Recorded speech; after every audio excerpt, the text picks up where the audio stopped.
Welcome to all of you this morning. I am Kristen Morose. I'm one of the co-directors of the Green Step Cities and Tribal Nations program. And you can go to the next slide, Emily. So hopefully all of you are familiar with Green Step Cities and who we are. If you're not, we help support cities and tribal nations working on their sustainability, climate, and quality of life goals, actions, implementation, all the good stuff. In today's topic, we're going to be talking a little bit more about how city commissions specifically can help advance sustainability within your communities. And we can go to the next slide.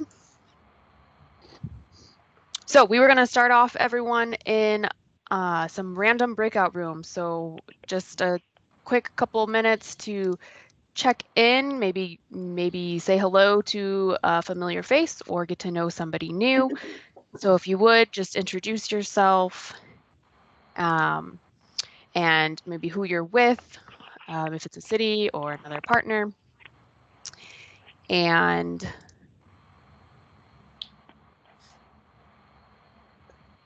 also, if you have some extra time, you can go over the question that we have here, which is, does your city currently have an environmental or sustainability commission? And if yes, do you know what they're working on? Are you part of it? What's your role? And if not, how might a different commission, maybe a planning commission or a parks commission, how might they work on addressing sustainability? So we're going to go ahead and open some rooms here, and you should get a prompt or get moved in, and I will bring you back here in approximately 10 minutes or so, maybe a little bit less, and we'll join back in as a full group. So 1 minute here as it's loading as well. All right, I think everyone is hopped back in here. So just a quick overview of our agenda this morning. We're going to hear from Michael Orange first about a new guide that he put together about addressing the sustainability gap. You'd think I could say sustainability. Addressing the sustainability gap in the development review process, and talking a little bit more about what environmental committees can do. We'll hear from Conservation Minnesota, a little bit more about some environmental commissioner resources that are available, and then specifically from cities, what's going on in Red Wing and Hastings, Edina and Bloomington, and have plenty of times for question and answers as well. So again, feel free to unmute yourselves and pop up a question if you've got one, or enter something in the chat, and we will hopefully get around to any and all questions that you might have. And we can go to the next slide, Emily. All right, so Michael is debuting this new guide that is chock full of resources and tips and guidance, and I will put the link in the chat for you all. And we will also follow up after the workshop later this week with the meeting recording, copies of the slides, links to resources. So you will have all of that. So hopefully you don't have to feel like you have to take too many notes and you can just listen in today. Michael is with the Retiree Environmental Technical Assistance Program, or RETAP, and helps do community assistance in that program, and help develop this guide this summer. And he's going to go through it a little bit, give you some information about what's inside, and hopefully it can be used as a resource for you. So Michael, I hope your audio is still working with us. Testing 1, 2, 3. Can you hear me? We are good. All right, good. Although it's interesting, I can hear myself and then I hear an echo of myself, so that'll be disconcerting. Let's see if I can mute myself here. Yeah. And we'll see if that helps. It doesn't at all. God. All right. Let's do it this way. Can you still hear me? Yes. Okay, great. We'll just, first of all, I want to do a lot of kudos to Kristen. She's an incredible editor. She did an in-depth editing on this job and an advisor that was just great working with you. And Kristen is also the contact person. We're looking for comments, so you can get them to her if you see changes that need to be done for the report. Slide, please. The purpose of the report is to empower environmental committees to be more effective at making their cities more sustainable, resilient, and equitable by advocating for an environmental focus throughout the city's development review process. A key thing here is that it's linked to so many resources. There's 80 links to the best practices in the Green Step Cities program and 100 links to other resources. Slide, please. Now, the development review process is where the proverbial rubber meets the road. That's where the city's zoning code and other ordinances translate the city's longer range plans, like the comprehensive plan, and their more general and aspirational policies into concrete, steel, and hopefully sustainable design. And every large development is an opportunity to make the city more sustainable. Clearly, cities must lead by example. Slide, please. The role of the environmental committee, members are not expected to become experts in every field that affects the development review process. Rather, their role is to raise questions and demand answers as to why a project doesn't maximize energy efficiency, or doesn't minimize greenhouse gas emissions, or doesn't protect the environment and natural resources, if it doesn't curb sprawl or protect living wage jobs, or produce affordable housing, or manage stormwater on site, and so many other things. Slide, please. We know what needs to be done. We know that it needs to be done yesterday. We know how to do it. We know how to pay for it. And we know that doing it will save money over the long run. The only real barrier is typically commitment. And that's where the environmental committees can help. They can advocate for the courage to do the right thing. Slide, please. One more. The guide has 8 main sections, and I'll walk through them very briefly. The first section is the climate change future. It's a call to action.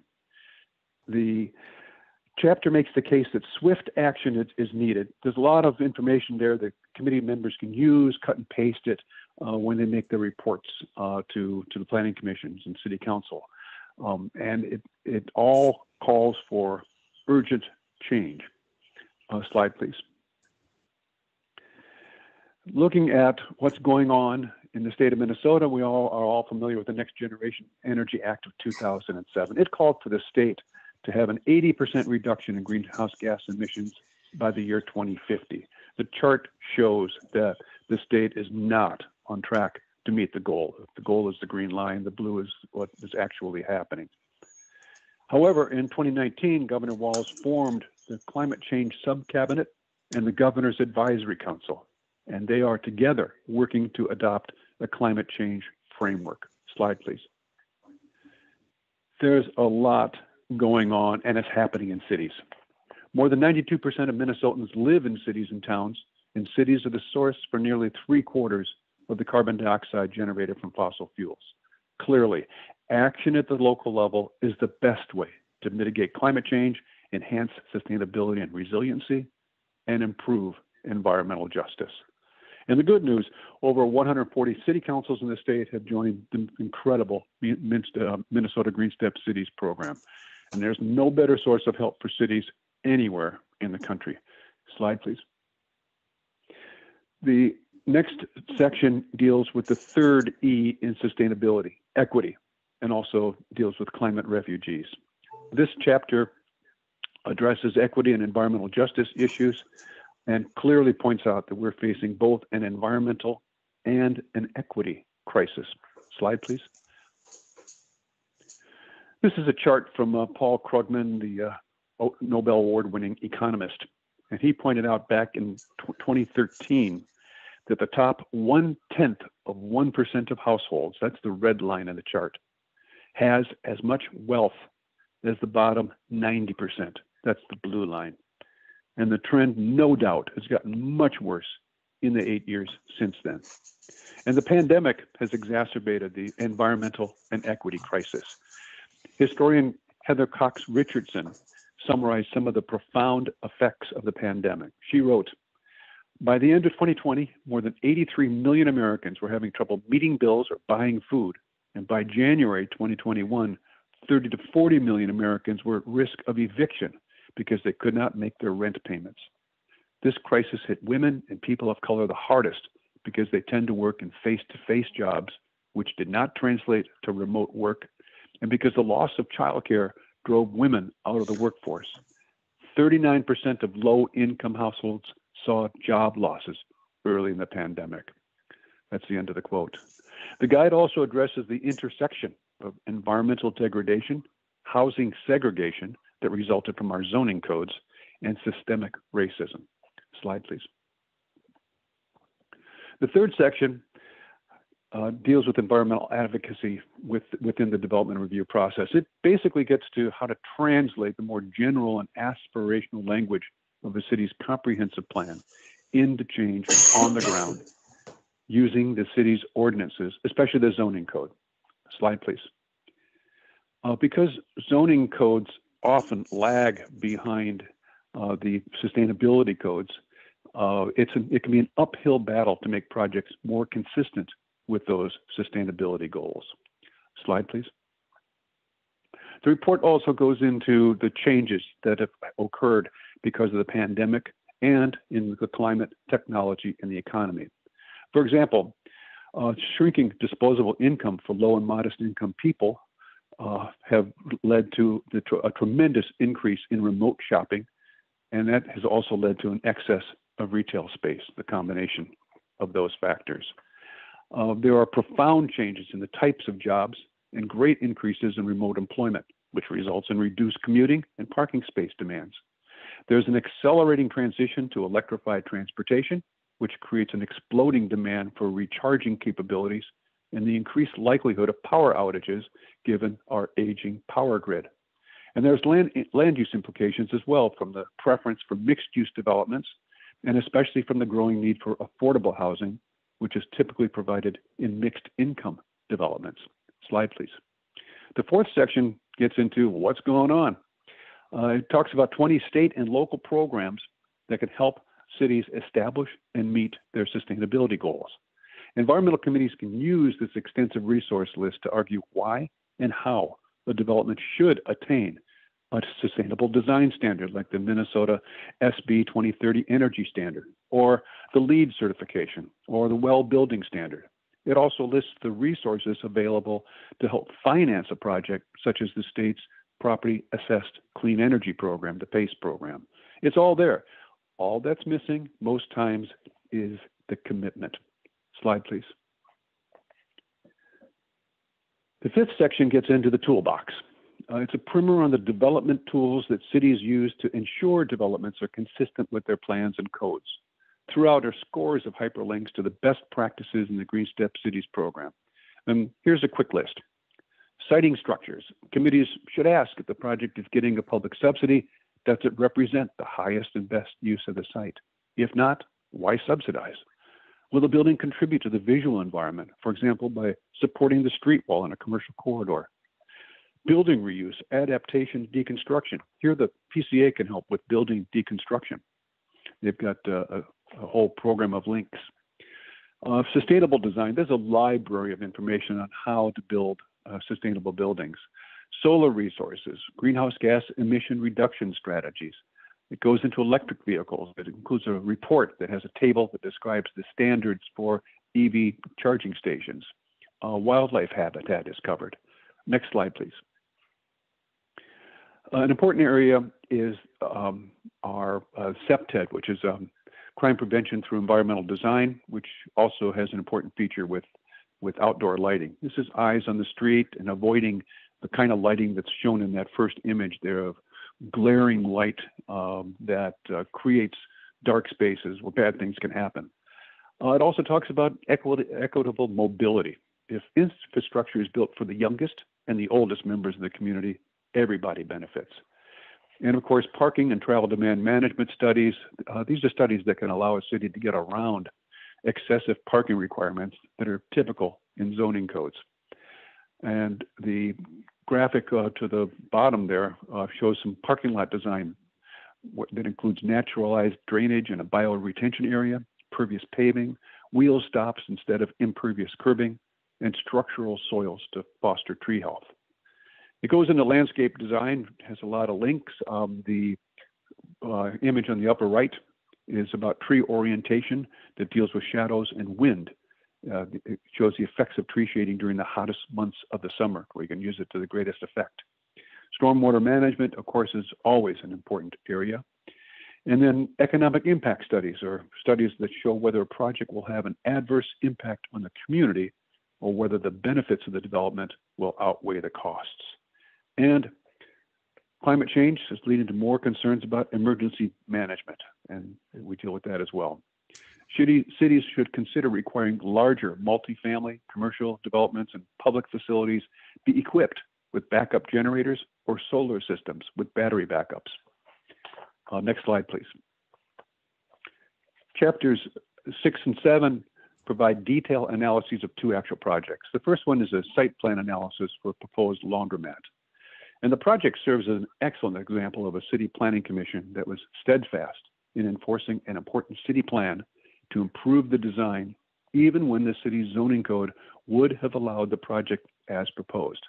My hope for the guide is that when a committee member sees a site plan like this, a maze of lines and notes, and that the guide's list of development tools, next slide, please,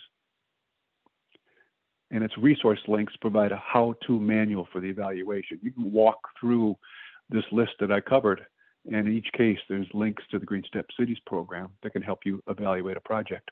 Next slide, please. And the second case study is a review of a shopping center expansion project. This project represents a significant lost opportunity. The city not only ignored aspects of its own code, it lost the chance to require a much better project, especially considering the city subsidized it. With relatively minor additional front-end costs, this project could have provided far greater long-term financial and environmental benefits. Next slide, please. Section 8 are the resources. There's 5 pages with 80 links to the best practices of the Green Step Cities program, 100 links to other resources. Next slide, please. To conclude then, I'll repeat, the guide is not an encyclopedia for sustainability. The Green Step Cities program already does that. The guide is 40 pages, not 400. The goal is to provide an overview and resource links to enable a committee to go as deep as needed so members can ask the right questions, demand answers, and advocate for dramatic change. I also wanted to influence the decision makers, the city planners, the planning commissioners, the council members, as well as the community and the developer. I hope is a valuable tool for progress. Thank you. Thank you so much, Michael. One question here. Did we skip what was in section 7? Section 8, section 5, 6. 6 and 7 are the two site plans. Yes, that's right. Michael, we call this a guide, but honestly, I think we should have called it a toolkit, because this, the purpose of this is really providing just enough background for, environmental commissioners or other commissioners to ask the questions. Like Michael stated at the beginning, this isn't, no one expects environmental commissioners or other commissioners to be experts in all of these areas.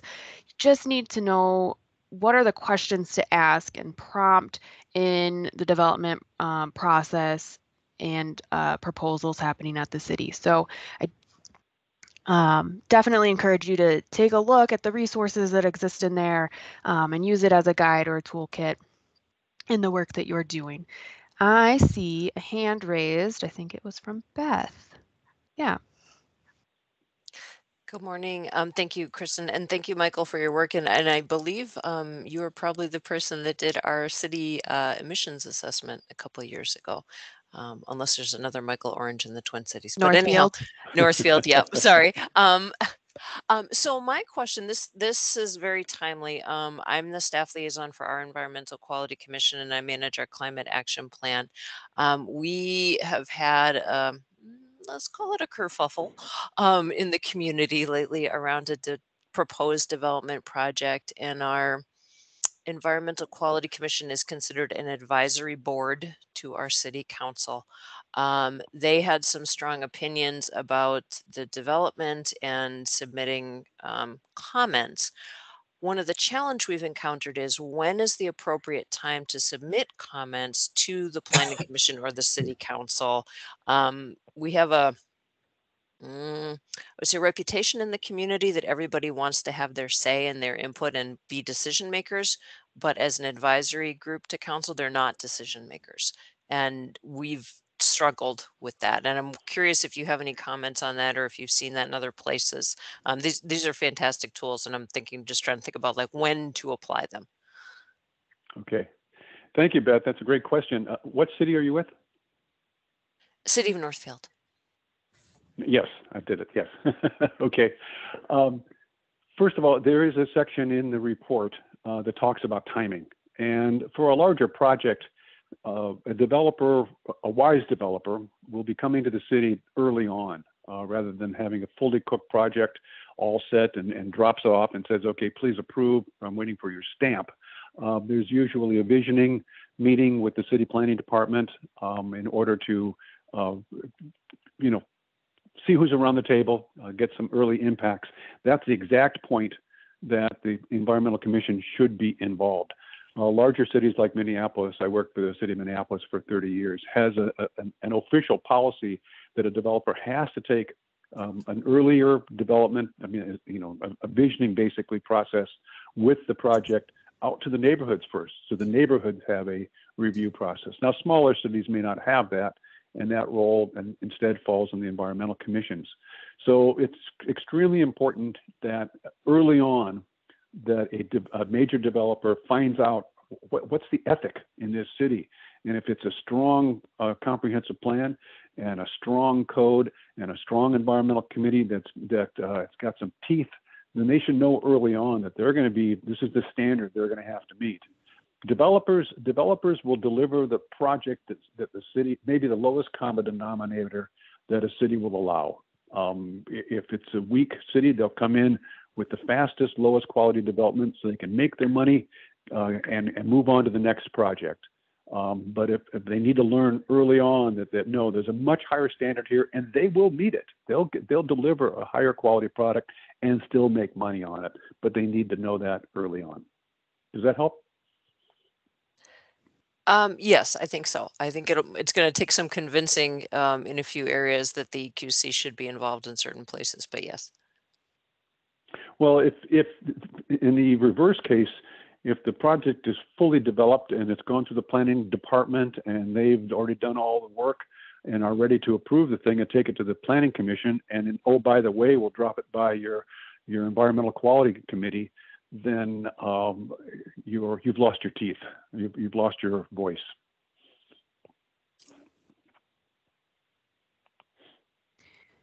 Are there any other questions before we move on in our agenda?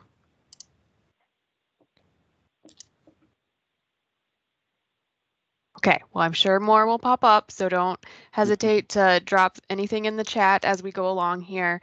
And thank you again, Michael, for this great resource and tool. And we will aim to keep it updated and useful for all of you too. So, and if you need help finding it on the website or down the road, just shoot us an email at GreenStep, and we will also send you all a direct attachment and link following this workshop later this week. So, okay, Emily, I think you can stop sharing, and we're going to hear from John or somebody at Conservation Minnesota. And John, it looks like you maybe have been having technical issues with the meeting, so I don't know if you're there. Yeah, no, hi everyone. I am very much here. I have been being kicked out a few times, but I think the problem is fixed. So I was just going to briefly introduce myself and my colleagues. So my name is John Anderson, and I work for Conservation Minnesota. We're a statewide nonpartisan nonprofit that works on a variety of conservation and environmental advocacy issues. So I think some of you folks are familiar with us, but if you are not, we have worked with commissions in the past, including helping to put on If you remember back before the pandemic, we had that annual Environment Commissions Conference that would happen in the spring. So, and we've also worked with Kristen and folks at the MPCA as well around these sort of issues. So I was just going to briefly just introduce myself and my colleagues. So again, my name is John Anderson, and I'm the local government program manager. And we're also joined here by Avery Hildebrand, who's the public lands and outdoor recreation program manager. And then also Keely Cervantes, who is our food and agricultural program manager. And if you are familiar with Conservation Minnesota from the past, we've had a little bit of a reorganization. So that's why I wanted to just briefly sort of give our new roles and the things we're working on. And yeah, the other thing I just wanted to briefly touch on, in addition to the, well, first I'd say we are looking at trying to do another conference for commissioners in the spring. So we're sort of in the preliminary stages of that. Obviously, it's contingent on what happens with the pandemic, but hopefully, knock on wood, we might be able to be doing something like that next year. So if you're interested, please keep an eye out for that. We should be able to give folks some updates moving in the next few months.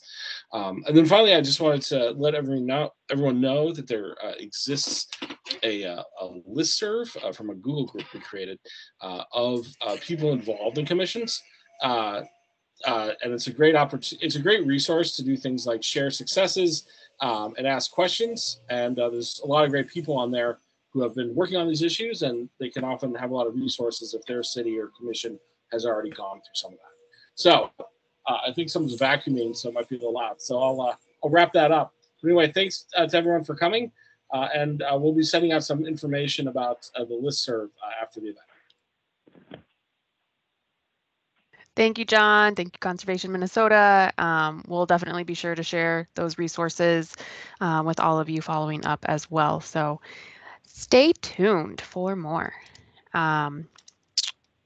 All right, Tina, we have you on the agenda next. Well, first of all, were there any questions for John or anyone at Conservation Minnesota? Okay. Tina, let's see if we can get you sharing slides. Do you happen to see the little box with an arrow in it next to the leave button up top? No. Okay, let me see if I can.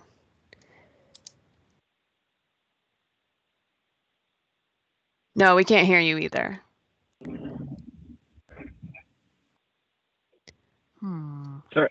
Sorry, Kristen. In the meantime, before we move to Tina, I just want to note that I put the listserv email into the chat. So if anyone's interested in sharing stories, problems, anything that you might be useful to other cities that also have commissions, feel free to share. If you're not in it, feel free to email myself or John, and I'm sure we'll get emails sent out around after this as well. So just want to say that. Thanks so much. Yes, thank you, Avery. And then if there are other people who aren't on the call today, who can they contact to get added to that email list serve?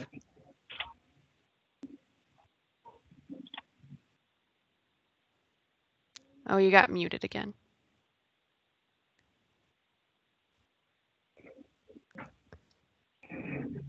Oh, sorry, cut off. Anyone at Conservation Minnesota. So thank you.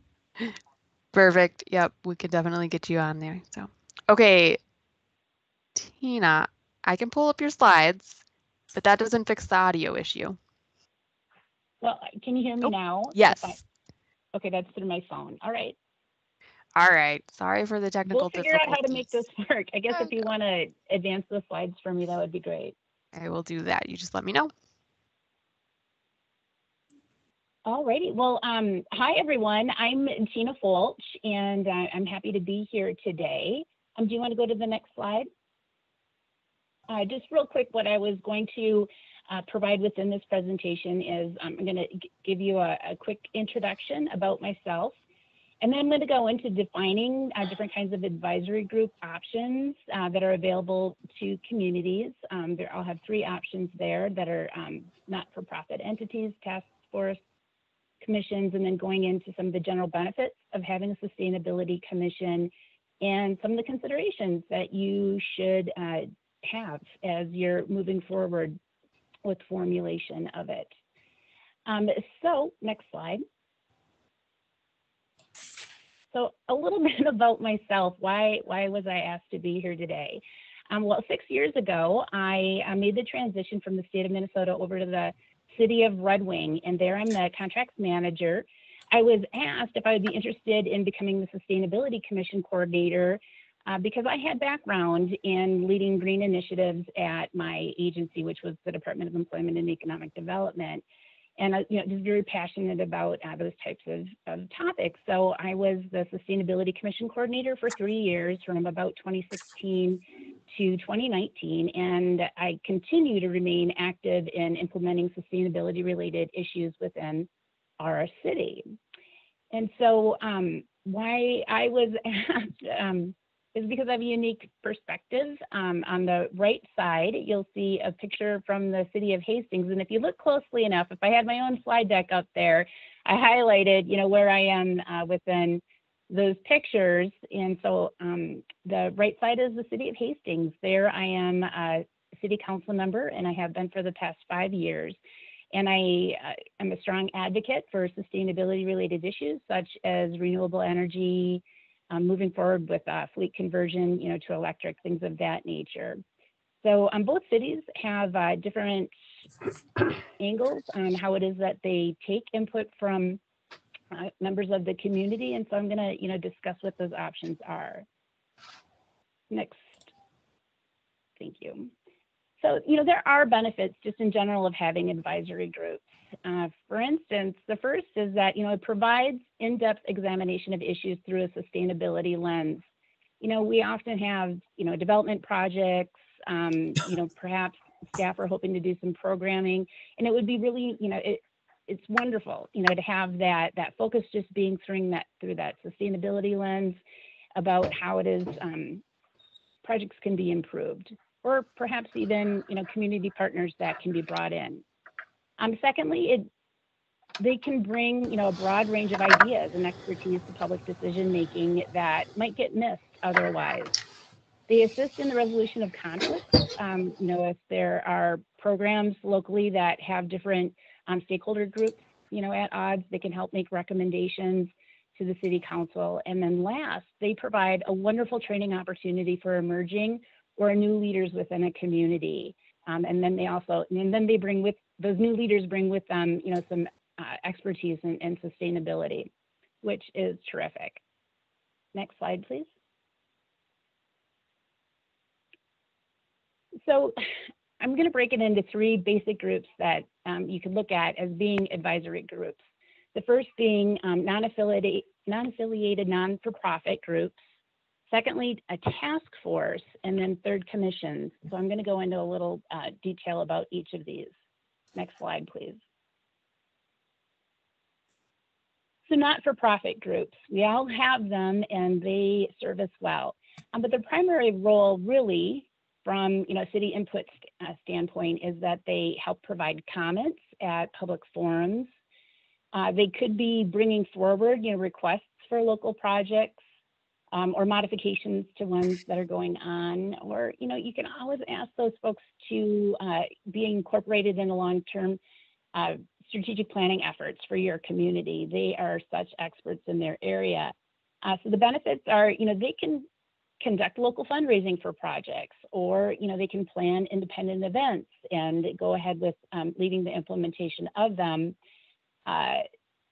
Huge benefit from a city staff perspective is that city staff aren't required. There's often coordination that might be going on behind the scenes, or sometimes you just have elected officials or city staff that are participating in some capacity.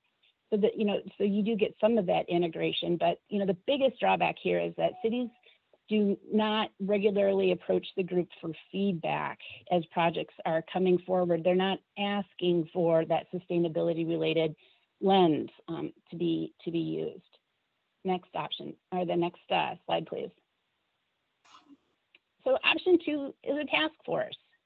Yeah, a task force is usually created for a time period or on an as needed basis.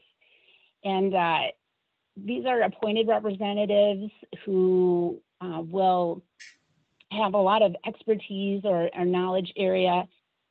And the group is primarily focused on a specific objective. You know, as for instance, you could have a task force that's looking at smart water management, or the Excel Energy Partners and Energy Program. If you are aware of what that is, it's, you know, a terrific program. And what I have pictured there is the City of Red Wing's Partners in Energy Program team.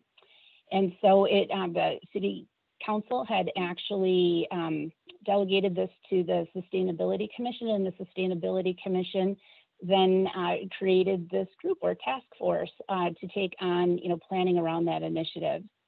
So the benefits of having a task force is that it's wonderful for developing ideas or solving a particular problem that's at hand.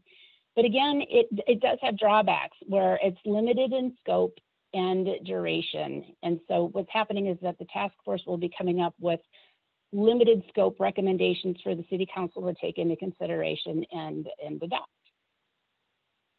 So next slide, please. So the third option, which we're mostly here to talk about today, are commissions. And so commissions are established through city ordinances, and it's a standing permanent committee with a regular meeting schedule. So it has lots of benefits, but a few of the highlights that I'd like to bring forward is that, first of all, the appointed representatives, they have a strong interest in sustainability, and they seem to come along with that kind of expertise in that field. And because they're paying attention, you know, to these types of issues, you know, day to day, they help raise the level of awareness for emerging policy issues as they're coming up. And so they help blend in, you know, what's going on, you know, nationally. They're coming with these kinds of ideas and bringing them forward. And lastly, I think a huge benefit is that staff have greater buy-in to moving sustainability issues forward when you do have a commission that is, you know, seriously looking through that lens at their programs and making recommendations. So lots of benefits to these commissions. Next slide, please. In the City of Red Wing, we have a very strong Sustainability Commission, and there's been lots of success.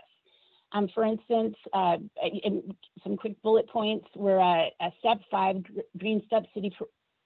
We're a Step 5 Green Step City, and we also have the silver level Soul Smart City designation. There have been great projects that have moved forward. There's been investments in solar panels. 100% of the city's operations, they're actually powered through solar energy via solar subscriptions. We have conducted a vehicle fleet electrification study, and we're moving forward in the next couple of years with conversion to electric vehicles. A climate action 5-year plan was developed within the last about year and a half. They're currently working on electric vehicle readiness ordinance changes. And then lastly, they have also installed an electric vehicle fast charging station a couple of years ago, which I'll talk a little bit about in just a moment. Next slide, please. So when you're considering moving forward with a commission, we're developing a brand new one, or you currently have one in place, you know, some of the things that need to be taken into consideration are staffing. Number one is kind of the big elephant in the room, and understanding the time commitments that go along with being a commission liaison from a staff perspective. It's kind of startling how folks don't realize, or when I say folks, I mean, you know, volunteers within the community don't often realize how large of a time commitment it can be for a staff person who usually has, you know, a full plate outside of this commission. Secondly, learning curves for staff. You know, sustainability is an emerging field, and in a new area for folks to get, you know, a degree in. So it does require, you know, some background, and so you just can't randomly throw a staff person into it. It either has to be someone with passion or some background from a very, some kind of angle to be taking on this work. And if you don't have anybody available, consider staff augmentation, perhaps with hiring a professional firm that has staff available to do this kind of work. Secondly, define expectations of what types of projects or topics will be reviewed regularly by the commission, so that from a staff perspective, they understand what kind of projects, as they're being developed and moving through the pipeline, that they realize that, oh, this should go through the Sustainability Commission to get some advice, get that sustainability lens perspective on what it is that they're doing to make it better or more comprehensive.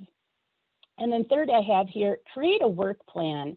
So as the Sustainability Commission is waiting for those kinds of projects to come around for their review, they have work that they've agreed to, for the short term and then the long term, and it helps keep them focused. Because remember, people who are on these commissions, they're really passionate about this kind of work, and sustainability has a huge umbrella of various types of topics that are underneath it.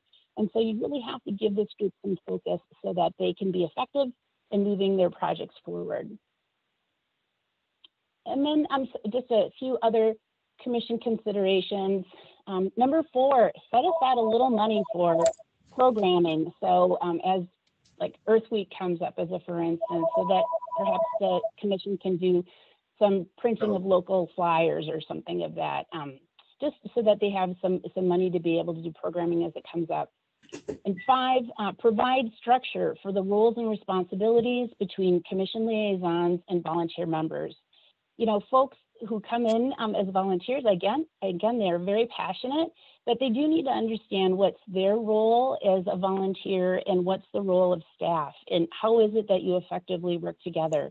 I think one of the presenters later today are going to talk a little bit more about that. And then last, I think it's important to educate commissioners on the relationship between their Sustainability Commission and with operational staff and the bureaucratic process. I have here a picture of the fast charger that was put in place in the city of Red Wing, and it was really a wonderful thing that they brought forward. However, what was interesting about this particular project was the volunteers on the Sustainability Commission did all of the leg work, and they decided, in the review of what kind of charger they wanted to put in place, and they actually picked out the exact model and what vendor to get it through and things of that nature. And that's really more the work that of staff should be doing, so that they're finding, the best fit for operations and how it is then that the city can take care of it. And so I think it's very important that commissioners understand those roles, responsibilities, and then how they also work with operational staff.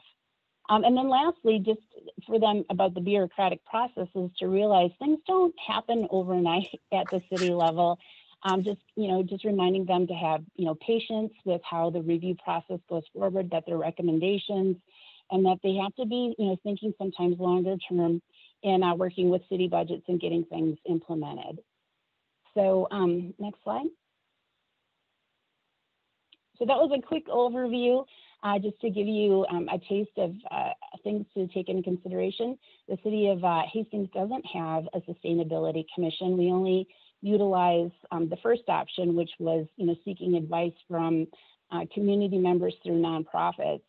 And so I think that there's a lot of opportunities for moving forward our sustainability programs, regardless of which model it is that you're using. And so I hope this gives you some considerations about how to use these groups moving forward. So that's it. I can take any questions if anyone has any. Thanks.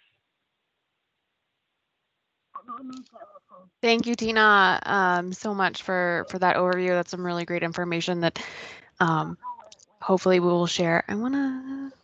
I think somebody is unmuted on the phone. I don't know which phone you are on, Tina, and maybe I can unmute them. It's not you.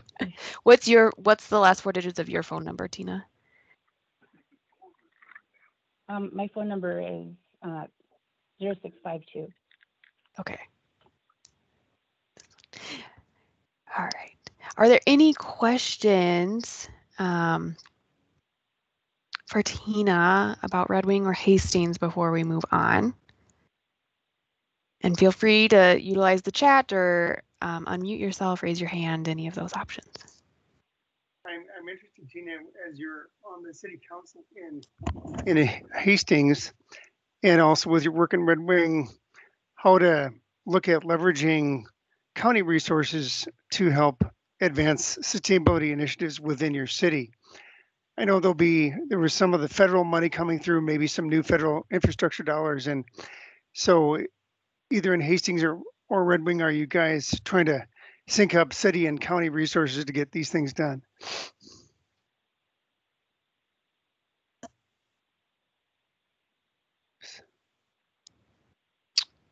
Hold on, Tina. You have to be on mute.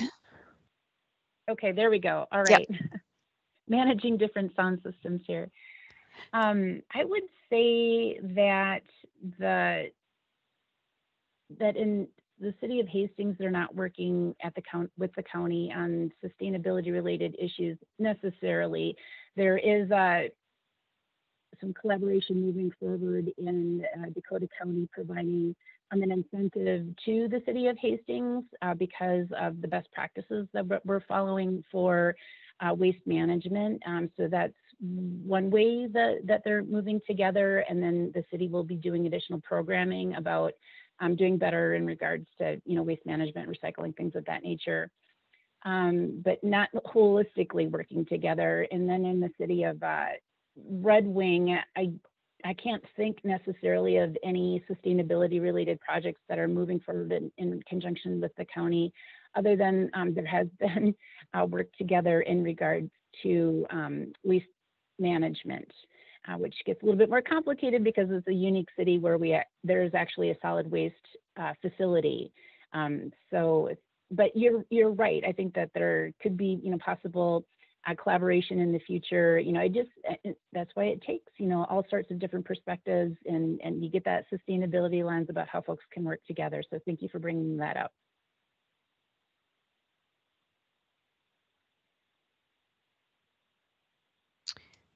I wanted to share, Tina, you also talked about how important having a work plan and thinking through what a commission or a green team or whatever you want to call it is working on. And we actually had a workshop about that last month. And so I was going to share another guide that we put together for, we call it a green team guide, but it can also be used for commissions, environmental commissions or others. And it helps kind of lay out what are those different work plan topics that you could include over the year. So I'm going to add that into the chat.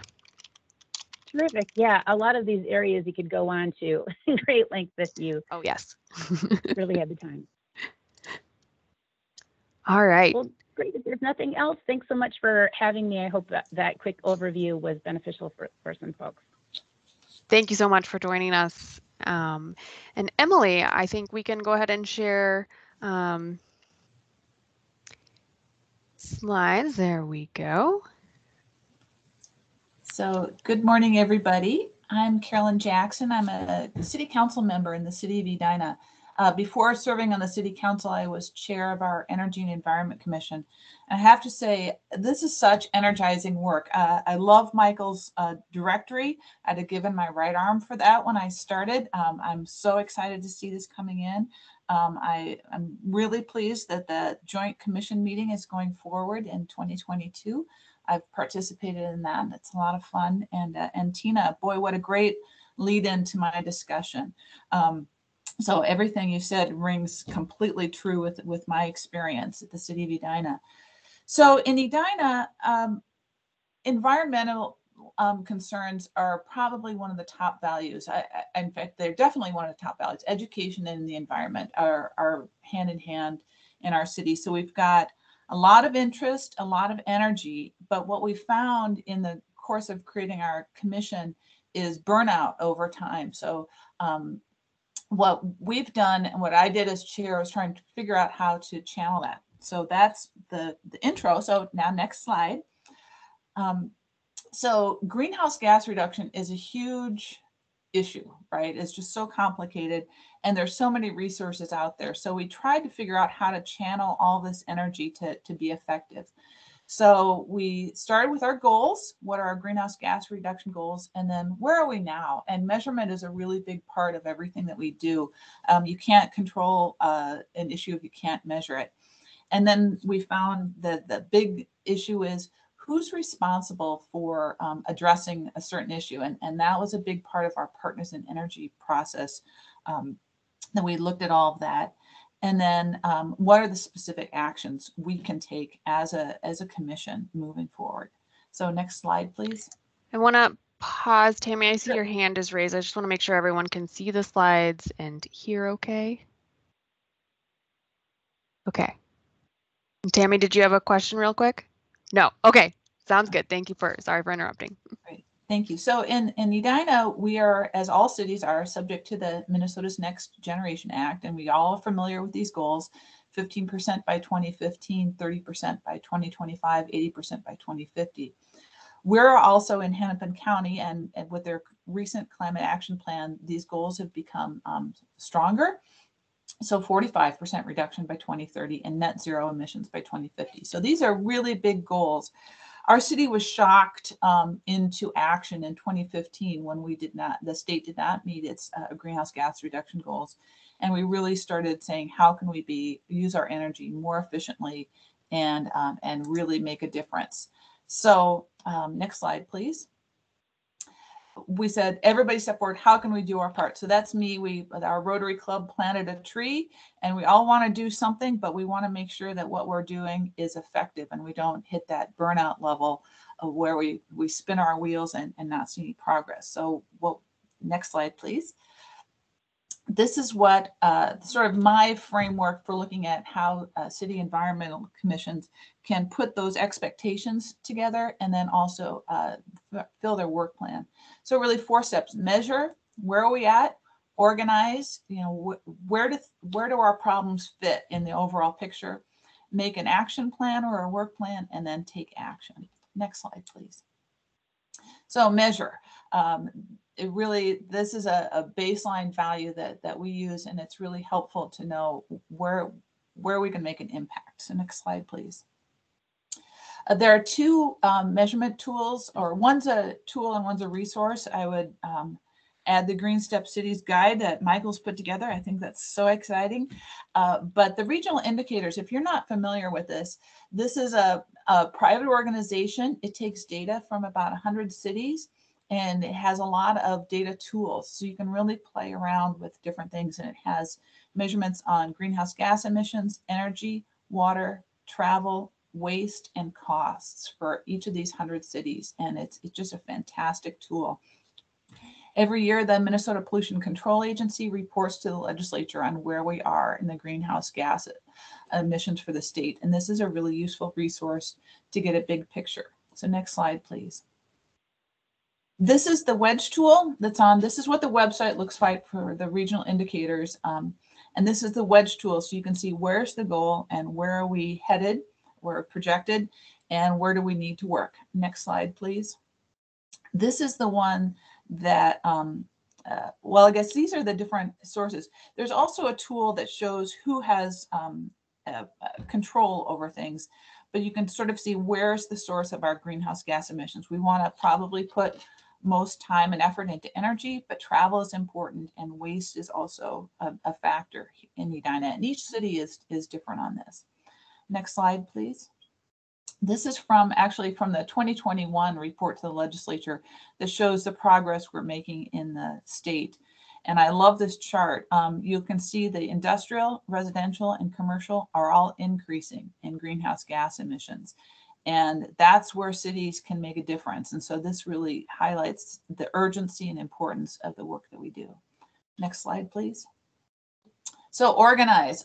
There's just so much. And my mom always said it's easy to keep your house in order if you have a place to put things. So where do we put all our concerns and our energies so that they can be effective? Next slide, please. This is a graph that I came up with, or a chart, in the course of planning our comprehensive plan. And I want to dwell on this for a little bit, because when we did our Partners in Energy process, the regional indicator showed that commercial energy use was by far the largest contributor to greenhouse gases. But we really quickly started, that's where the burnout really happened, because we don't control what commercial industrial businesses do. And that includes apartment buildings. And so we wanted to do all this organizing and everything, and started spinning our wheels. So it's really useful to create this grid to make boxes to where are we going to put our problems. So you can see the topics are the rows: energy, transportation, water, solid waste, pollution, trees, and natural habitat. Those are the ones that we came up with. It also kind of parallels what the regional indicators tell us, so we can have those measurements. But it also will parallel who on your commission has passion about things. Some people are super passionate about transportation, and we have a transportation commission. So that's, our commission doesn't handle that, but sometimes they're combined. We have some people who are really passionate about solid waste options. And so this helps channel their energies into sort of covering these different topics. But then we also found that these different columns have very different decision-making tools. So local government facilities and operations, very small greenhouse gas footprint, but 100% within the control of our city. So we can be guides, we can be teachers, and we can be examples. But that's one decision-making process, very different from commercial industrial, and in that group includes apartment buildings. So if you think you've got an office is a business and has a business manager, has an owner, they're renting in a building that has a building manager and an owner. And so who do you have to contact to make a change? And if you think about that, I think we have like 6,000 businesses in Edina. And so trying to get all those people organized with all those decision makers, it's almost impossible. So while they have the biggest footprint, they're also the hardest decision makers to reach. Residential, that's the fastest decision-making process. There's no public notice needed. There's no Open Meetings Act. I can decide to insulate my home tomorrow if I want. However, it's very decentralized. We've got about 30,000 households in Edina. How do you get each household to make a decision to live greener? So that's a completely different decision process than cities. And then land use regulation, those are the big tools, the long-term tools, the most impactful, but also the slowest and hardest to change direction. So next slide, please. Okay, so we've got our boxes. We've kind of figured out where the energy is, where the problems are popping in our community, put in that box. How are we going to put a plan together to take some action where people feel satisfied? It's not a 100-year problem. It's not a 10-year problem. It's something we can do right now. So what's next slide, please. First, you want to decide who are the decision makers that you want to work with. Do you want to work right here at home? Again, the decision-making processes are different. And so you'll have to create your plan on how we're going to get those decision makers to take action. And so choose which decision makers you want to work with. A universal program doesn't really work because the process is so different. So next slide, please. And then again, like I said, you're going to have different people with different energies and different problems popping up. So to be strategic in choosing where you want to put your energy in the next year or two, and something that can be completed within that time. Next slide, please. So another thing to do, and this is where Michael's guide is so wonderful. What tools do cities have? And you really want to think about, once you've found that box, then you can start doing some deep research in, okay, I want to figure out what we can do about trees. How can we make a difference in getting more trees and better protection of trees in our city? But until you've done that organizing work, it's just a vast world. But once you have those tools, then you can start doing the deep research on the tools that are available to take action. Next slide, please. These are some of the things that we've done. This is from a previous presentation I did. But it's just, you can't, once you start channeling your energies, you can get a lot done. And we've just done a ton of stuff. And it really does help to focus that energy within your commission. And then you can pass it up through the process, and the city council loves having something that's discrete and you can make a decision and you can see some action. Next slide, please.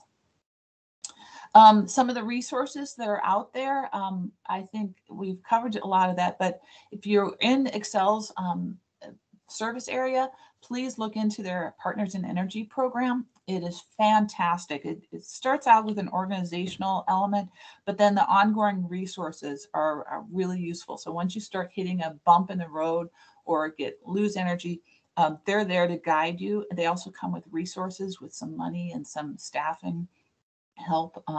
We found it to be a really good jumpstart on our process. Of course, Green Step Cities and John Anderson, thank you for continuing to work, and Tim Sandry as our organizer on the joint meeting with your fellow environmental commissions. That was really energizing and inspiring to get to meet all of you. So I think that is my last slide. Is there? Yeah, so any questions about that?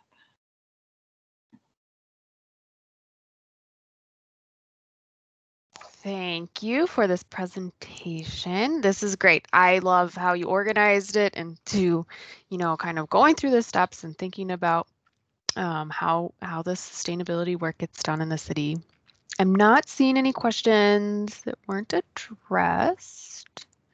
Oh, okay. Beth from Northfield asks, how much time do you spend on all that work? Yeah, when I was chair, I put a ton of time into it. I think what Tina said about having a staff person is just so important. That's when if you have a staff person in your city, you can really work closely with them and they have a better understanding of putting some time limits on it. That chart that I made, if you want to go back to, what is it, slide 12, I think, that's worth putting some time into. So if you know what you want to do roughly, let's say we had a water person on our commission who all she wanted to do is work on clean water. And so we knew that she was there and issues would come to her and we could just get her to work right away. So that organizational chart I found really helpful in limiting our time. And then we do a work plan. So what are we going to get done in the next year? So that does help control the time, because otherwise, like I said, you could get into burnout in a hurry. We have people putting hours and hours and hours and not making any progress. But once you focus what you're going to do, it makes it a lot more efficient. Sean, I see you have your hand raised. Yeah, the question I had, Carolyn, is about the cities have the opportunity to lead by example and to educate. You can also pass ordinances to require certain things like energy benchmarking with public building or private buildings.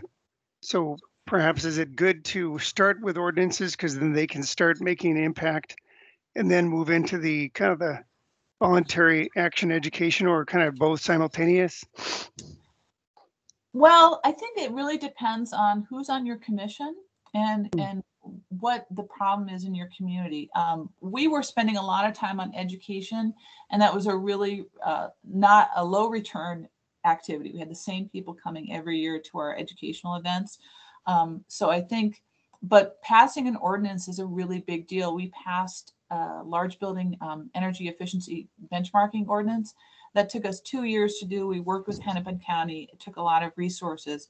So while that's probably the most effective thing to date that I've worked on, it was a really slow process, and it's a big deal, and it required a lot of staff work. So it depends on your resources and where your community's energy is at and what problems you're facing.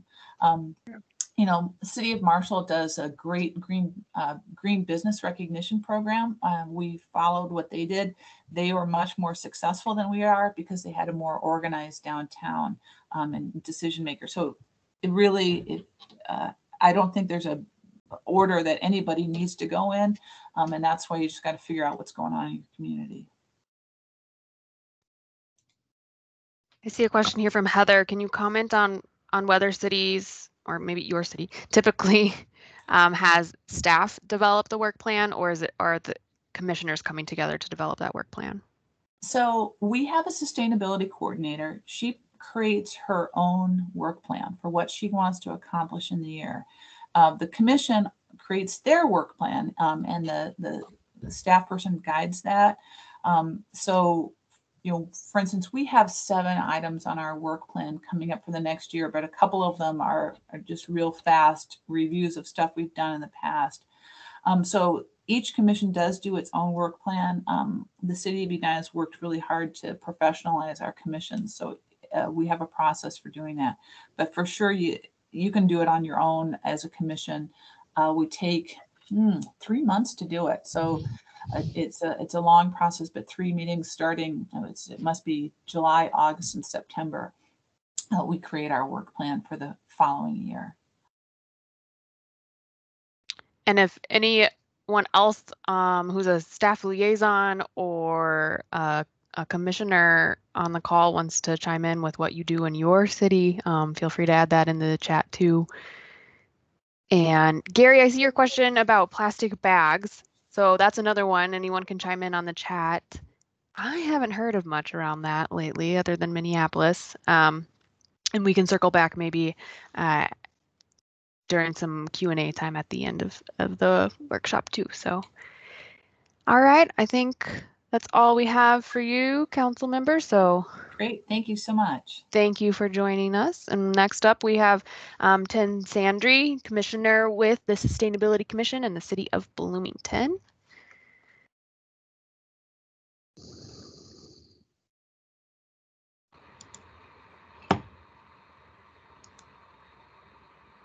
I think we can hear you now.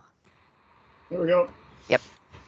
Okay, so thank you. I am probably going to repeat a bit of what you've heard so far, and also hopefully provide a couple of additional thoughts. As I said earlier, I'm the chair of the Bloomington Sustainability Commission. And we've been in operation for about 6 years now. So I'm going to talk a bit about how we operate. Every city is different. And so how we operate may not be relevant to all cities, but there might be a thing or two in there that you may find useful. And I'm also going to briefly talk about one of the most critical aspects of the work that we all do, and that we also probably really suck at, which is behavior change. So, but before getting there, I'm just going to, next slide, and the next slide. So I'm going to talk briefly about some of what I refer to as the organizational infrastructure that we have found to be most successful. And the first, the first thing is, are you a working commission or an advisory only? And what I mean by that is some commissions, by nature, all commissions are advisory.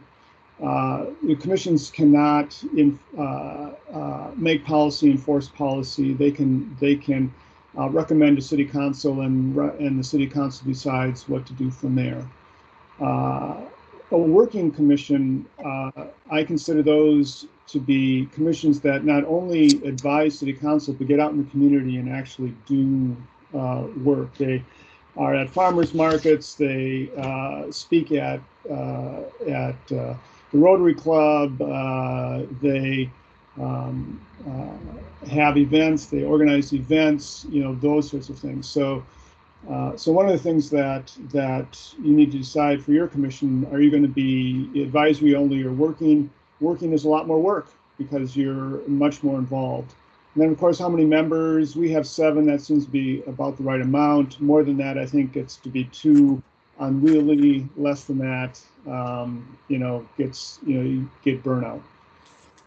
We also have work groups, and I would guess this is true for most commissions. We have work groups focused on specific issues like solid waste. We have a work group that focuses on solid waste, a work group that focuses on what we call on natural resources. And then those work groups bring recommendations back to the full commission, and then the full commission reviews and debates and decides how to move forward. It's also really critical to define, what is your scope? Most of what I've heard today is mostly around climate change and, and greenhouse gas reduction. We also focus on both surface water and groundwater and solid waste, recycling, organics. We're having a big debate about, there's a city south of us that's going to start building a landfill that's going to be visible from the southern border of Bloomington. So there's a big deal about that. We also, 30% of the city of Bloomington is open space. We abut the Minnesota River, and so that entire Minnesota River Valley is natural open space.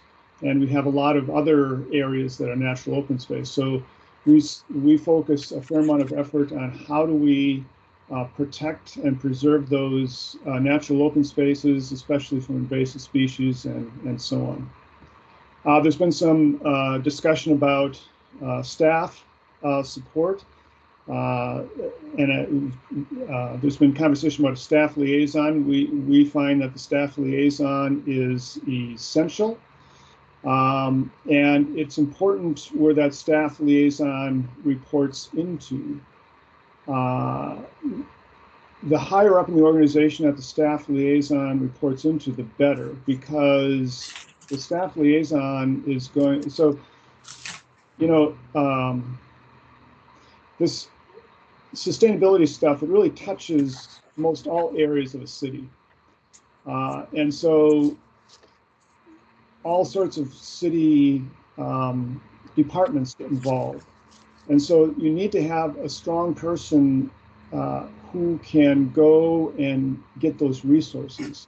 And it's really helpful if the staff liaison reports high in the organization. When we first formed, we wanted the staff liaison to report into the city manager, because then the staff liaison has the office of the city manager behind him or her. We didn't get that, but our staff liaison reports into the deputy director of public works, which is still fairly high in the organization. And it's actually good it's in public works because most of the folks that we end up, most of the staff that we end up interacting with reside in public works. So that's important. And council support obviously is really important. And most commissions have a staff liaison or a council liaison that reports into, that sits on the commission. Ours is a full member of the commission, a voting member of the commission. And the liaison is very helpful, especially if you're going to city council for looking for staff or money or approval for something. It's good to have that council liaison. And the last thing is, I think it's essential that commissioners get to know their city council members. When there's a new council member elected, I invite that person out for coffee or beer or something, just to sit down and get to know each other, help them understand what the commission is about, understand where they're coming from, see where there might be areas of disagreement, common ground, that sort of thing. It really is important to establish that personal relationship with your city council members, whether it's you as the chair or other commission members. So next slide, please. Some of this has been talked about already. Working basics, annual work plan is essential, but be realistic. Plan your work, but be realistic about what you can actually get done. What we do is we take a look at everything that's on the list, which is more than we could get done in 5 years, and ask the question of where's the bang for the buck here, and what resources are going to be required from a staff as well as a commission perspective. And through that process, then we whittle it down to the things that we think are going to be most effective to get done and most realistic to get done, given the staffing that we've got and the commissioners that we've got and other folks. So annual work plan, effective meetings. We send out a packet of information prior, about 5 days before the commission meeting, so that commissioners can review the information about what's going to be discussed, and so they're ready. They can be prepared to come and have a good in-depth discussion. And of course, the agenda, there's always needs to be agenda, and I typically work with staff to put that together. Facilitator, meetings need to be facilitated, keep people on track, draw people out, shut people up, and that's the facilitator, and that's typically the chair, but doesn't need to be. And obviously, you need to have some, most cities require Robert's Rules of Order be used. We use a very light version of that because it's too complicated otherwise, but it helps keep the meeting structured and moving forward. Next slide, please. So the last thing that I just want to make mention of is this, what I call behavior change. So we as, and I think that this is one of the most important things that we need to think about as commissioners, and very little time is spent thinking about this.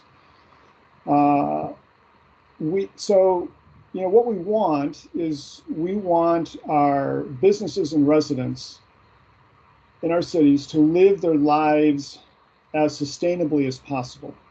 We want them to purchase wind energy. We want them to stop using fertilizer on their lawns. We want them to fully insulate their homes and businesses. We want them to use low flow water fixtures. We want them to recycle more, including organics, and on and on and on. And that's a lot of behavior change that we're asking for. And behavior change, it's really hard to change behavior. I mean, it's really hard. Anyone who has tried to quit smoking, go on a diet, decided to exercise more, put more money aside, you know this, right? It's really hard to change your behavior. And we're asking our city residents to change their behavior around being sustainable. And simply knowing that behavior change will save you money, or make you, or exercise will make you healthier, or whatever, that really doesn't accomplish anything. Knowing that you can make a behavior change doesn't change your behavior, even though you know that it's going to be really good for you. So, for example, we decided to do an analysis of home energy squad visit follow-through, and specifically, we looked at those visits where the results indicated that a relatively small investment would provide a fairly quick payback. Something like attic insulation, which would pay for itself like in 4 years or something like that. And after that, it's all that money that you're saving, it's all gravy. And so we looked at those those home energy squad visits where it was just like a no-brainer that taking action would not only save energy but save the resident money. And what we found is that the uptake, the residents who actually did that thing, put the attic insulation in or whatever, was about 15% of all of those where it was clear that it would make a huge difference. So 15%. Now, so less than 1 person in 5 took action. So the city of Bloomington right? We have a goal of 75% reduction in greenhouse gases by 2035. And that's going to require that every single home and every single business in the city of Bloomington is going to have to become as energy efficient as possible. And clearly, we're not going to make it with such a low follow-through on home energy squad visits. And that's the game in town, for doing, for residential energy savings, home energy squad visits. So, next slide, please. So, behavior change. It's the primary role. It's our primary role as sustainability commissions to change people's behavior, and it's really hard, and it takes a long time, and it's essential for success. So one of the things that fortunately there's some people who are thinking about this problem. How do we get people to change their behavior and live more sustainably? And so one of them is this guy named Doug McKinsey Moore, who has developed a concept called community-based social marketing. He has a book out, and several of us on our commission have attended his 3 half-day virtual seminars, and we found it to be very enlightening. And we are beginning to incorporate some of his principles into our future initiatives. And we're considering having all of our newly appointed commissioners attend the seminar. So I would suggest taking a look at his website. So that's my last slide. So my final message is that what we're trying to do is hard. It is critical, but it's hard, and some days it seems overwhelming and futile. But I think of my children and potential grandchildren and realize that we have to turn this around. We don't have a choice. So thanks for your attention, and good luck and best wishes to everyone on what you're trying to accomplish in your cities. Thank you, Tim. For those of you that don't know Tim, he's been really instrumental in helping other cities get commissions started and talking about the value and benefits for years now. So you've been really important across the state as well. There's lots of chat happening, and I'm loving this on the side. And so I want to make sure just to highlight a couple things here. And then if you have any questions, feel free to raise your hand or unmute yourself, chime in and chat. We have some time right now to, have some open dialogue and discussion. So Emily, if you want to stop sharing the screen actually, and we can see everyone on here. Okay, so I had one question from Brian about public education and how to work with homeowners regarding sustainability actions. There are a lot of resources out there. So if you're looking at energy specific ones, we can definitely connect you with those, et cetera, et cetera. I did highlight our best practice action 24.4, which talks about public sustainability education and has some resources to get you started in there. Another question here about how can cities affect businesses within the community to become more sustainable? Lots more support around that too. Maybe to any of our speakers, have you worked with the business community? Are there any, or anyone else? I guess you don't have to be a speaker on the agenda too. This is Carolyn. I think Tim has probably been the most successful of anybody I know at this, but we have a green business a recognition program. It's a lot of work. I think we've had 7 or 8 businesses get it recognized. A few more have applied and not qualified. It was a lot of process to do that. but that's for sure the hardest group to engage with because they are just so different. And I guess I would advise people to put that low on your list of priorities because it's a really difficult group of people to reach and to get focused on. But it should definitely be in your thoughts and in your plans, but don't make it a top priority because you will. Our experience over like 15 years has been repeatedly being frustrated. So.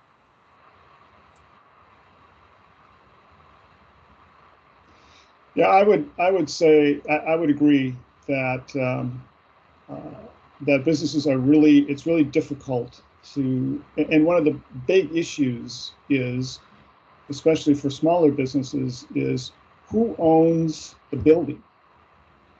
Most businesses don't own their building, and so there's very little financial incentive for them to do anything about energy efficiency because they may not be there for very long, and then from their perspective it's wasted. The thing that we're doing in Bloomington is a thing called building benchmarking, and we worked in collaboration with Hennepin County on this, and so the city of Bloomington has passed an ordinance that requires any business that occupies more than, I hope I get the number right, 70,000 square feet must submit their energy bills to the city of Bloomington, as well as I'm trying to think of the right word, the type of building that they're in and some characteristics of that building. So that will enable us to identify the big bang for the buck buildings. So if we've got a large business that is using many more energy resources than we think they should, given the size and the type of structure, we can then reach out to that building owner and have a discussion about, what can be done to reduce energy costs, which, is a double benefit. They pay less for their utilities and reduce their environmental footprint.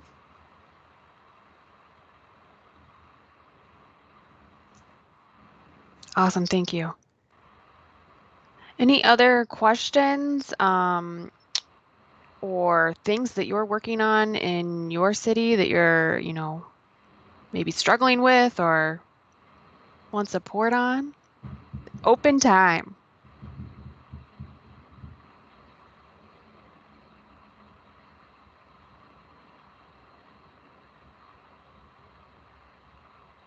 That's okay too, because now you all know about this great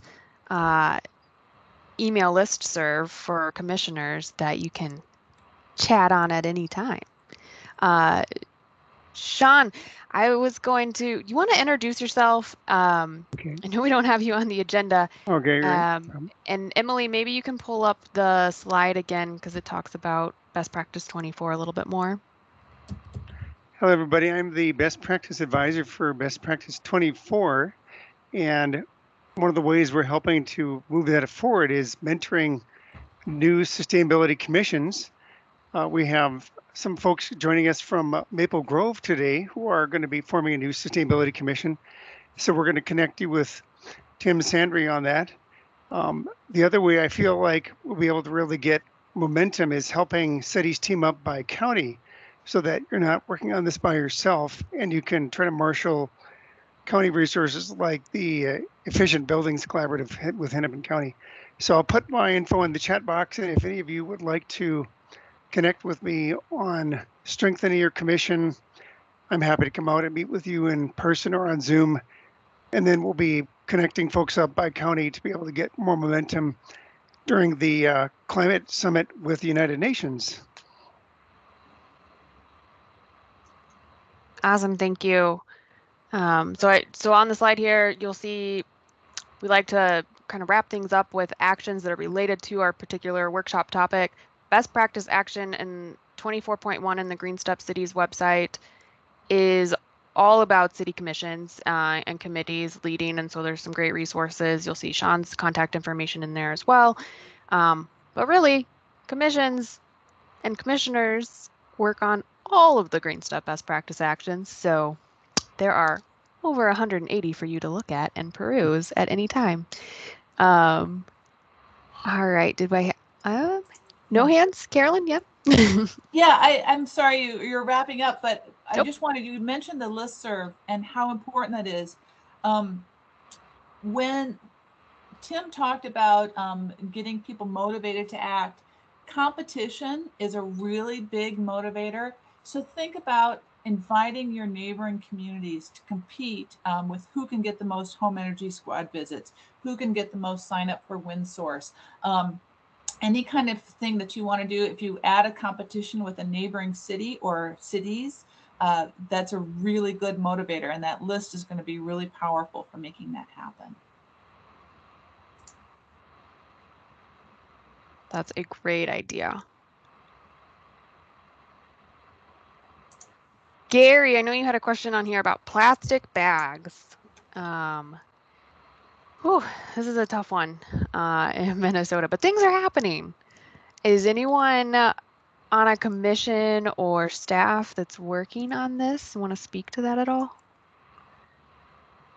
Otherwise, this is a great question for that email listserv.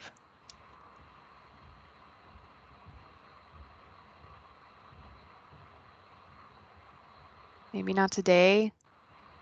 One of the issues is the state of Minnesota had been preventing regulation of plastic bags, kind of preempting cities from taking action. So I'm not sure how different cities are getting around that. Other states like Maine and Oregon are passing a fee, kind of a extended producer responsibility fee for packaging, because a lot of the different packaging is so mushed together with different materials. So that would be something we could work on to try to get a better fee structure so that manufacturers can't just make the worst type of packaging possible and get away with it without having to pay for the disposal of it.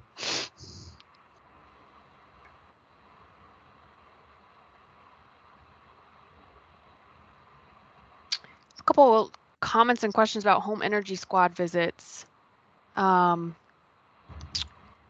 anyone want to speak to their experience with that? And I want to say home energy squad visits are kind of a metro specific thing, so sorry to Greater Minnesota. Hello, can you guys hear me? Yeah. This is Brian Golub on the Minnetonka Sustainability Commission. I also received a home energy squad. City of Minnetonka subsidizes them, and a couple years ago I took advantage of that. And we had a couple of folks came out. There's two versions. There's the more expensive version, which I think is $100, subsidized to $50, and then there's the other one that's $50. They will do these infrared scans. They will look at insulation levels in your attic, in your walls. They'll do a blower test to see if you have a lot of leaks. They're very comprehensive. They were here for a couple of hours. They provide you with a report with specific recommendations, and it's well worth the effort. I can't understand. I keep asking myself, why wouldn't a homeowner want to do one of those? And I actually participated in one of Minnetonka's city webinars, and I was the guest that had gone through one, and they're great. They're absolutely great, and I encourage everyone to do them. If there's no reason not to, because it's good for the environment. It's good for your pocketbook. It's a win-win for everybody. So that's my perspective. Awesome. Julie, I don't know if they're caught up yet. I haven't heard that they're not. So hopefully, and it is open to residents within Excel and Centerpoint energy territories. So, Tim.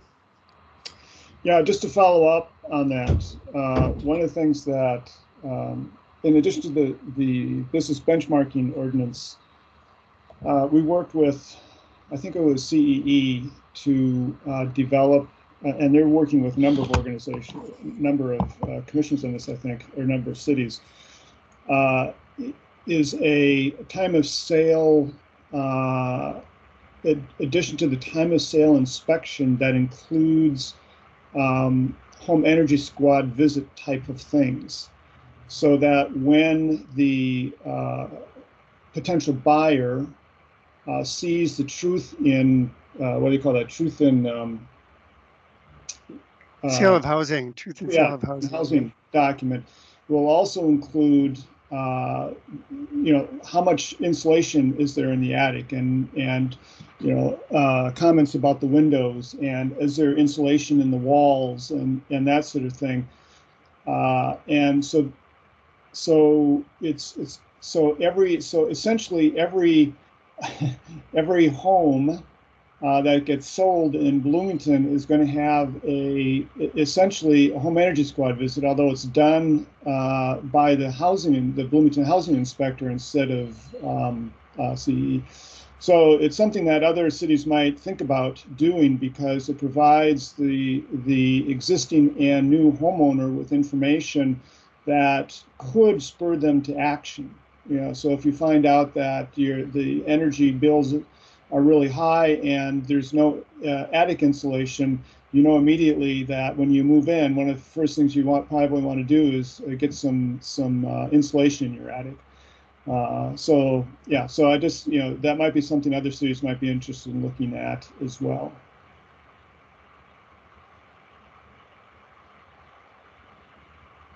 Another resource is the passing through the Public Utilities Commission inclusive financing for energy improvements, because many times renters have a disincentive. There's a split incentive between the property owner and the renter. So I'll put in info so people can support the Minnesota Public Utilities Commission to approve the pilot project with Minneapolis. So then your city could also be part of that inclusive financing pilot project.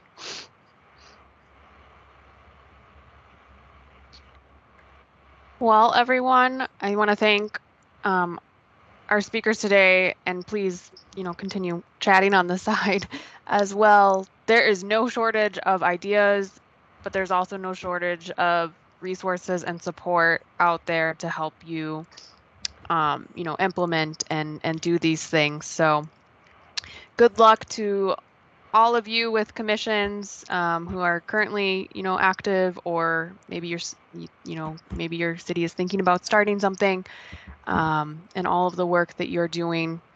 Tim, did you have one last thing to say? No, I was just responding to something in the text, in the chat. Perfect. Emily, do you want to go to the next slide, please? So just next up, we continue our monthly workshop series. We actually have one next week, which is a joint celebration with RETAP. So you can actually hear more from Michael, who is a RETAP member, again, retiree environmental technical assistance program, and hear more about the work that they do, and the support that they can provide cities for free, in facility assessments, as well as other community sustainability work. So I encourage you to join in on that, and I'll put the link in here for you all to RSVP. And then we talked about parking management today, workshop in November for that. Green businesses in your community, that came up today. There's a workshop in December. We're talking about B3 benchmarking, sustainable building, and all things related to B3, which I'm sure you hear about often, in January, so get to know that more. Solar subscriptions and green power purchasing for cities in February. We'll have some open office hours in March for cities who are working towards Green Step Cities actions and metric reporting to move up a step.